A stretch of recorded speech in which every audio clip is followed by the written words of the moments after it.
29 September থেকে পৃথিবীর আকাশে দেখা যাবে দুটি চাঁদ। দীর্ঘ 2 মাস এই চাঁদটি পৃথিবীর চারদিকে প্রদক্ষিণ করবে। প্রশ্ন হলো, এরপর এটি কোথায় যাবে? কিংবা একসাথে 2 চাঁদ পৃথিবীবাসীর জন্য সুসংবাদ নাকি দুঃসংবাদ? 29 সেপ্টেম্বর থেকে পৃথিবীতে নতুন আরও একটি চাঁদ দেখা যাবে বলে নিশ্চিত করেছেন জ্যোতির্বিজ্ঞানীরা।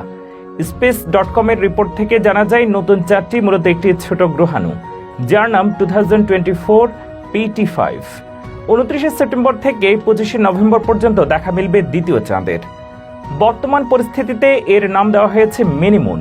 29 সেপ্টেম্বর পৃথিবীর কক্ষপথে প্রবেশ করবে এটি। 2 মাস পৃথিবীর কক্ষপথে থেকে আবার নিজের কক্ষপথে চলে যাবে 25 নভেম্বরে। আসলে এটি পৃথিবীকে কেন্দ্র করে ঘুরবে ঠিকই, তবে এটি গ্রহাণুটির স্বাভাবিক প্রক্রিয়া, অর্থাৎ আলাদাভাবে পৃথিবীর কক্ষপথে ঢুকবে না, বরং সেটির কক্ষপথটাই এমন যে পৃথিবীর পাশ দিয়ে যেতে হবে। তবে খালি চোখে নয়, কমপক্ষে 30 ইঞ্চি ব্যাসের শক্তিশালী টেলিস্কোপের মাধ্যমে এটিকে দেখা যাবে।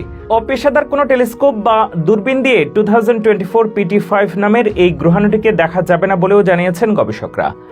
আমাদের আসল ও একমাত্র প্রাকৃতিক চাঁদটি পৃথিবীর সঙ্গে আছে প্রায় 400 কোটি বছর ধরে। সৃষ্টির পর থেকে এটি কখনো পৃথিবীকে ছেড়ে যায়নি। অন্যভাবে বলতে গেলে যাওয়ার সেই ক্ষমতাও চাঁদের নেই। মহাকর্ষ বলের কারণে চাঁদ পৃথিবীর সঙ্গে বাঁধা, চারপাশে ঘুরছে প্রতিনিয়ত। কিন্তু নতুন আসা এই ক্ষুদে চাঁদটি স্থায়ী হবে না। মাত্র 2 মাস পর আবার চলে যাবে আগের ঠিকানায়, মানে নিজ কক্ষপথে। প্রশ্ন হচ্ছে, এই দ্বিতীয় চাঁদটি কি পৃথিবীর জন্য কোনো দুঃসংবাদ নিয়ে আসছে? নতুন এই চাঁদ নিয়ে গবেষণা করেছেন বেশ কিছু বিজ্ঞানী ও শিক্ষার্থীদের একটি দল। এই দলের প্রধান স্পেনের ইউনিভার্সিদাদ কমপ্লুটেন্স ডি মাদ্রিদের অধ্যাপক কার্লোস দে লা ফুয়েন্তে মার্কোস। তিনি বিজ্ঞান বিষয়ক ওয়েবসাইট space.com-কে বলেছেন, গ্রহাণুটি এসেছে অর্জুনা গ্রহাণু বেষ্টনী থেকে। এটি সৌরজগতের গৌণ বা সেকেন্ডারি গ্রহাণু বেষ্টনী। মূলত শিলা দিয়ে তৈরি এই জায়গার গ্রহাণুগুলো। এই বেষ্টনীর কক্ষপথ প্রায় 15 কোটি কিলোমিটার পর্যন্ত বিস্তৃত। তিনি আর বলেন, এই গ্রহাণু বেষ্টনীর কয়েকটি বস্তুর আকার প্রায় 45 লাখ কিলোমিটার। এগুলোর মধ্যে কোনোটা পৃথিবীর দিকে প্রায় 3540 কিলোমিটার বেগে ধেয়ে আসতে পারে। অবশ্য পৃথিবীর দিকে এসব গ্রহাণু ছুটে এলেও ভয়ের কিছু নেই।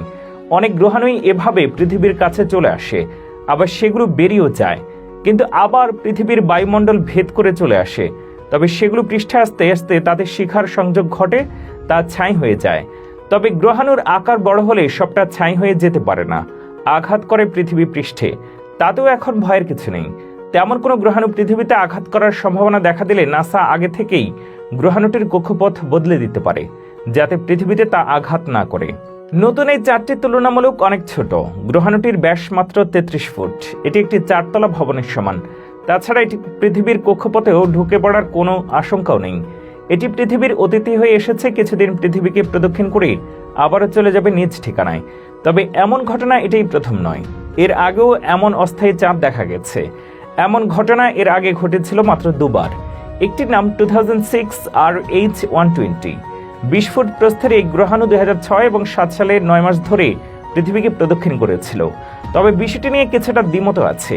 অনেকে মনে করেন এটি আসলে 18 মাস পৃথিবীকে প্রদক্ষিণ করেছিল। অন্যটির নাম 2020 CD3। 11.5 ফুট দৈর্ঘ্যের এই গ্রহাণুটি 2020 সালের মার্চে পৃথিবীর কক্ষপথ ত্যাগ করে। বিদায়ের আগে অবশ্য পৃথিবীকে 3 বছর ধরে প্রদক্ষিণ করেছিল গ্রহাণুটি।